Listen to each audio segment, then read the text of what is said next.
விஷயம். அங்க தினமும் அடிக்கிற வெயில்ல பூமியிலே வெடிப்பு ஏற்பட ஆரம்பிச்சது. கூடவே மரம் கொடிகள் எல்லாம் காஞ்சு போயிடுது. ஆனா இதெல்லாம் இருந்து கூட பகலாப்பூர்ல பாதிக்கும் மேற்பட்டவங்க இன்னொரு பெரிய பிரச்சனைனால ரொம்ப கவலையா இருந்தாங்க. அந்த பிரச்சனை என்னன்னா தண்ணீர் பிரச்சனை. ஏ மங்களா, இவ்வளோ இருட்டிடுச்சு. இப்ப பானை எடுத்துக்கிட்டு எங்க போற? அது வந்துங்க நான் போய் கிணத்துல தண்ணி எடுக்க போறேன். என்ன, உனக்கு என்ன பைத்தியம் முடிச்சிடுச்சா? அப்படி உன்னை யாராவது பார்த்துட்டாங்கன்னா தேவையில்லாத பிரச்சனை எல்லாம் வரும். உனக்கு தெரியல. வந்தா வந்துட்டு போகட்ட விடுங்க. ஆனா வீட்ல ஒரு சொட்டு தண்ணீர் கூட இல்ல. என் பிள்ளைங்க எல்லாம் தாகத்துல செத்து போகணுங்கிறீங்களா? மாட்டேன். என்ன நீங்க போக விடுங்க. விடுங்க. இங்க பாரு மங்களா, நீ சொல்றது எனக்கும் புரியுது. ஆனா உனக்கு தான் தெரியும்ல, நம்ம கிணத்து தண்ணியும் குளத்து தண்ணியும் ஜமீன்தாரோடைய உத்தரவு இல்லாம எடுக்க கூடாது. அந்த ஜமீன்தார் கடன்காரனை விட்டு தொலைங்க. அந்த மனுஷன் யாரு நம்மள தடுக்கிறதுக்கு? தண்ணீர்ல எல்லாருக்கும் சம உரிமை இருக்கு. இங்க பாரு, நீ சொல்றதெல்லாம் உண்மைதான். ஆனா நீ ஒரு விஷயத்த மறந்துட்டு பேசுற. அப்படி தவறுதலா யாருக்காவது இந்த விஷயம் தெரிஞ்சதுன்னா, அதாவது நம்ம ஜமீன்தாரோடைய உத்தரவு இல்லாம தண்ணி எடுத்தோன்னு, அதுக்கான தண்டனையும் நாம தான் அனுபவிக்கணும். அதுக்கப்புறம் நம்ம குழந்தைங்க கூட. அதனால யோசிச்சுக்க என்ன பண்றதுன்னு. ராமு சொன்னதை கேட்டுட்டு மங்களா பானைய கீழே வச்சுட்டா. அப்புறம் அமைதியா தூங்கிட்டா. ஆனா அவ மனசுல நாளைக்கான கவலை அரிச்சுக்கிட்டே இருந்தது. அதுவே சுரகி அப்புறம் பத்லாப்பூரோட பக்கத்து கிராமம் பத்லாப்பூர்ல ரொம்ப விசித்திரமான சம்பவங்கள்லாம் நடந்துட்டு இருந்தது. ஆமாம்மா, இப்பதான் சாப்பிட்டுட்டு வீட்டுக்கு வந்தேன். நீங்க கவலைப்படாதீங்க, நான் இங்க நல்லா இருக்கேன். நான் தான் சொல்றேன் இல்லம்மா. அட, அது எப்படி உடனே திரும்பி வர முடியும்? இவ்வளோ கஷ்டப்பட்டதுக்கு அப்புறமா எனக்கு நல்ல டீச்சர் உத்தியோகம் கிடைச்சிருக்கு. ஆனா அந்த உத்தியோகத்தை விட்டுட்டு வீட்டுக்கு வர சொல்றீங்க. அதுவும் எதுக்காக? கொஞ்சமா எனக்கு ஜலதோஷம் பிடிச்சிருக்கு, அதுக்காகவா? நல்லா இருக்கு கதை. இல்ல இல்ல, இப்போ நான் சொல்றதை நீங்க கேளுங்க. நான் நல்லா இருக்கேன். நீங்க கவலைப்படுறதை விட்டுடுங்க. இப்போ தூங்குங்க. நான் போனை வச்சிடுறேன், போய் தூங்குறேன், சரியா? அப்பதான் ரோஹித்தோட கவனம் வீட்ல இருந்த பானை மேல பட்டுச்சு. அட, என்ன இது? பானையில தண்ணி இருந்தது, யார் இதை காலி பண்ணது? அப்ப கிராமத்து ஜனங்க சொல்றது உண்மைதான் போல இருக்கு. இதுக்கெல்லாம் காளியம்மனோட கோபம் தான் காரணம். இதுதான் அந்த விசித்திரமான சம்பவம். திடீர்னு காணாம போன தண்ணீரை பத்தி ரோஹித் உடனே கிராமத்து ஜனங்க கிட்ட சொன்னாரு. அப்புறம் தலைவரோட ஆபீஸ்ல பெரிய பிரச்சனையா மாறிடுச்சு. இல்ல இல்ல, நாங்க இதுக்கு மேல எதையும் கேட்க தயாரா இல்ல தலைவரே. நீங்க இந்த பிரச்சனைக்கான தீர்வு கண்டுபிடிங்க. இல்லைன்னா அப்புறம் பெரிய பிரச்சனை ஆயிடும். பாக்குறீங்கல்ல, பாவம் நம்ம ஸ்கூல் மாஸ்டரோட வீட்ல கூட தண்ணி காணாம போயிடுச்சு. இல்ல இல்ல, இது சரிப்பட்டு வராது. நீங்க முதல்ல காளி அம்மனோட கோவில்ல யாகத்தை நடத்துங்க. இது கண்டிப்பா காளி அம்மனோட கோவம் தான். இல்லைன்னா இதுக்கு முன்னாடி இந்த மாதிரி தண்ணி காணாம போயிருக்கா? ஆமா ஆமா ஆமா, அதான், அதான், யாகம் பண்ணுங்க, யாகம் பண்ணுங்க. கிராமத்து ஜனங்களுக்குள்ள நடந்த ஆர்ப்பாட்டத்தை பார்த்து தலைவர் ஐயா பயந்துட்டாரு. அவருக்கு எதுவுமே புரியல. அப்பதான் ரோஹித்துக்கு ஒரு விஷயம் ஞாபகம் வந்தது. அது மூலமா தண்ணி காணாம போனதுக்கான மர்மம் என்னன்னு தெரிஞ்சிடும். இருங்க இருங்க, கொஞ்சம் அமைதியா இருங்க. இங்க பாருங்க, நம்ம கிராமத்துல விசித்திரமான சம்பவம் நடந்துட்டு இருக்கு. அதனால நாம கவலையா இருக்கோம். ஆனா இந்த நிலைமையில அமைதியா நாம வேலையை வாங்கலைன்னா இதுக்கான தீர்வை நம்மளால எடுக்க முடியாது. ஆனா இதுக்கு காரணம் காளியம்மனோட கோவம்ன்றது என்னால கொஞ்சம் கூட நம்ப முடியல. காளி அம்மனோட கோவம் இல்லாம வேற என்ன இது? இப்படி திடீர்னு தண்ணி எங்கேயாவது காணாம போகுமா? இருக்கலாம், அப்படி யாராவது அதை திருடி இருந்தாங்கன்னா. என்னது, திருட்டா? ஆமா, திருட்டு தான். ரோஹித்தோட வாயில திருட்டுங்கிற வார்த்தை வந்ததும் எல்லாம் அதிர்ச்சி ஆயிட்டாங்க. ஏன்னா தங்கம் வெள்ளிங்கிற காலத்துல யாராவது போய் தண்ணியை திருடுவாங்களா? ரோஹித், நீ என்னப்பா சொல்ற? தண்ணிய யாரு திருட போறாங்க? அப்புறம் எதுக்கு திருடுவாங்க? எதுக்காக திருடி இருப்பாங்கன்னு எனக்கும் தெரியாத தலைவரையா. ஆனா இதை என்னால உறுதியா சொல்ல முடியும். கிராமத்துல இந்த மாதிரி சம்பவங்கள்லாம் நடக்குது இல்லையா, இதுக்கு பின்னாடி ஒரே ஒரு ஆள் தான் காரணம்னு எனக்கு தோணுது. நீங்களே யோசிச்சு பாருங்க, நம்ம எல்லாருடைய வீட்டுல இருந்தும் நிறைஞ்ச பானையில் இருக்கிற தண்ணி காணாம போகுதுன்னா, ஆனா இதெல்லாம் ஒன்னா கிடையாது, அடுத்தடுத்து தான் நடந்துட்டு இருக்கு. அதாவது நம்ம வீட்டுல நாம இல்லாதப்பதான் இதெல்லாம் நடக்குது. இன்னைக்கு என் வீடு, இன்னொரு நாள் உங்க வீடு.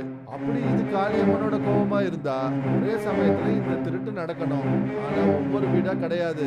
அதனாலதான் நான் சொல்றேன், இதுக்கு எல்லாத்துக்கும் பின்னாடி ஒரு ஆள் தான் காரணம்னு.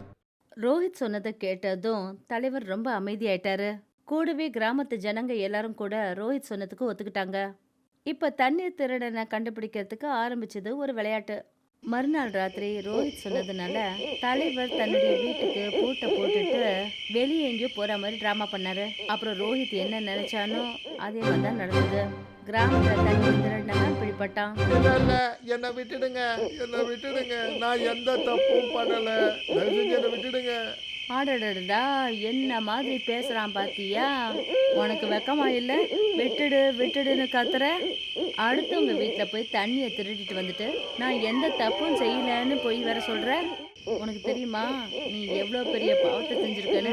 என்ன பாவம்? இல்ல இல்ல, நான் எந்த பாவமும் செய்யல. நான் இதெல்லாம் என்னுடைய கட்டாயத்தின் பேர்ல தான் செஞ்சேன். என்ன மன்னிச்சிடுங்க. மத்தவங்க வீட்டுக்குள்ள நுழைஞ்சு தண்ணியை திருடுறது என்னென்ன கட்டாயம் வந்துடுச்சு? சொல்லிடுறேன், எல்லாத்தையும் சொல்லிடுறேன். இது 6 மாசத்துக்கு முன்னாடில இருந்து ஆரம்பிச்சிடுச்சு. நான் என்னுடைய வட்டியை மறுபடியும் அடைக்க முடியாத நேரத்துல என்ன சொன்னேன்? பணம் இல்லையா? ஆமா முதலாளி, என்கிட்ட பணம் இல்லை. இந்த மாசம் எனக்கு எவ்வளவு வருமானம் வந்ததோ அது எல்லாமே என்னுடைய புள்ள ராஜீவ் வைத்திய செலவுக்கு செலவாயிடுச்சு. அதனால இந்த தடவை என்னால உங்க பணத்துக்கு வட்டியை கட்ட முடியல. இங்க பாருப்பா, இதெல்லாம் தயவு செஞ்சு என்கிட்ட சொல்லாத. இந்த 5 மாசத்துல ஒரு தடவை கூட சரியான டைமுக்கு நீ வட்டி கொடுக்கல. அதாவது நீ அசல் கொடுக்கறன்னு அதையும் நீ கொடுக்க மாட்டேங்கிற. இது இப்படியே நடந்துகிட்டே இருந்தா என்ன நடக்கும்னு உனக்கு தெரியும்ல? தெரியுங்க முதலாளி ஐயா. ஆனா நான் என்ன பண்றது? என்னுடைய புள்ள 6 மாசமா உடம்பு சரியில்லாம இருக்கான். எவ்வளவோ வைத்தியம் பார்த்தேன், அதெல்லாம் பயனில்லாமலே போகுது. அவனுடைய நிலைமை ரொம்பவே மோசமாகிக்கிட்டே போகுது. அதனால எனக்கு தெரிஞ்சு இன்னும் வரப்போற சில மாசங்களுக்கு கூட என்னால உங்களுக்கு வட்டி பணத்தை கொடுக்க முடியாதுன்னு நினைக்கிறேன். என்னது? உன்னால வட்டி கொடுக்க முடியாதா? போதும், எல்லாத்தையும் நிறுத்த. நீ இப்படி ஒத்துக்க மாட்ட. கடனை கொடுக்க முடியலன்னா எதுக்காக கடன் வாங்குறீங்க? இல்ல உங்ககிட்ட கொடுத்த கடனை நான் வசூலிச்சே தீர்வேன். இன்னைக்கு இன்னையிலேருந்து நீ கிராமத்துல எந்த கடத்துல இருந்தோ குளத்துல இருந்தோ நதியில இருந்தோ தண்ணி எடுக்க கூடாது. நீ இந்த கிராமத்து தண்ணியை குடிக்க கூடாது. அப்படி குடிச்சீன்னா அதுக்கான பணத்தை நீ கொடுக்க வேண்டியதா இருக்கும். ஏதாவது பணமா? வேண்டாம் வேண்டாம் முதலாளி, தயவுசெய்து இந்த மாதிரி செய்யாதீங்க. என்னுடைய குழந்தைங்க, மனைவி, நான் எல்லாரும் தண்ணி இல்லாம சுற்றி போயிடுவோம். எங்க மேல கருணை காட்டுங்க முதலாளி ஐயா, கருணை காட்டுங்க. அப்புறம் இந்த மாதிரி தான் ஜமீன்தார் ஐயா எங்க கிட்ட பணத்தை வசூல் பண்ண ஆரம்பிச்சாரு. என்ன, இது ரொம்ப தப்பாச்சே. அவர் இப்படி எல்லாம் பண்ணக்கூடாது. பண்ணலாம், அங்க ஏன் பண்ணக்கூடாது? கிராமத்துல இருக்கிற நதி, குளம், அந்த பக்கத்துல இருக்கிற நிலம் எல்லாமே ஜமீன்தாரு. அதனால அவர் நினைச்சா எது வேணாலும் செய்வாரு. ஆரம்ப நாட்கள்ல நம்ம பரவாயில்லதான். ஜமீன்தார் ஐயா ஒரு தடவை 500 ரூபாய் பணத்தை வாங்கினார். ஆனா மெல்ல மெல்ல அவருடைய கிரூரமான புத்தி அதிகமாயிட்டே போச்சு. அதுக்கப்புறம் அவரு வட்டி அதிகமாகிறாரு. சில சமயம் 500ல இருந்து 1000, 1000ல இருந்து 2000, 2000ல இருந்து 3000, இப்ப நேரா 5000 ரூபாய். என் பையன் ராஜுவுக்கு உடம்பு சரியில்லை. நான் சம்பாதிக்கிற பணம் எல்லாமே அவனுடைய வைத்தியத்துக்கு செலவாயிடுது. அதனால இதெல்லாம் என்னால கொடுக்க முடியல. அதனால நான் என்ன யோசிச்சேன்னா, நம்ம கிராமத்துல இல்லைன்னாலும் வேற ஒரு கிராமத்துல இருந்து தண்ணி எடுத்துட்டு வரலாம். அதுக்காக தான் நான் திரும்ப ஆரம்பிச்சேன். இல்லைன்னா இங்க இருக்கிற கிணத்துலயே என்னால தண்ணி எடுக்க முடியும். ஆனா எனக்கு பயமாயிடுச்சு. இந்த விஷயம் மட்டும் ஜமீன்தாருக்கு தெரிஞ்சதுன்னா அப்புறம் நம்மளுடைய வாழ்க்கையை அவரு கஷ்டப்படுத்துவாரு. அதனால இப்படி செய்யறது என்னுடைய கட்டாயமாயிடுச்சு. ராமுவோட கதையை கேட்டதும் பத்லாப்பூர் மொத்தமா ரொம்ப அதிர்ச்சி ஆயிட்டாங்க. அதை கேட்டுட்டு எல்லாரும் ரொம்ப அமைதியாயிட்டாங்க. அப்பதான் ரோஹித் ராமுக்கு உதவி பண்ணணும்னு முடிவு பண்ணாரு. ராமு, எங்களை மன்னிச்சுடு. நாங்க தேவையில்லாம உன்னை என்னென்னமோ பேசிட்டோம். ஆனா போதும். நாம சுதந்திர பாரத்தோட குடிமக்கள்.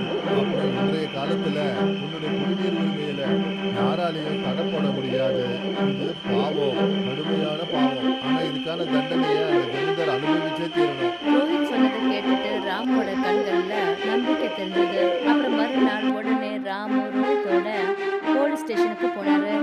அவர் ஜமீன்தாரோட கொடுமைகளை பத்தி கம்ப்ளைண்ட் எழுதினாரு.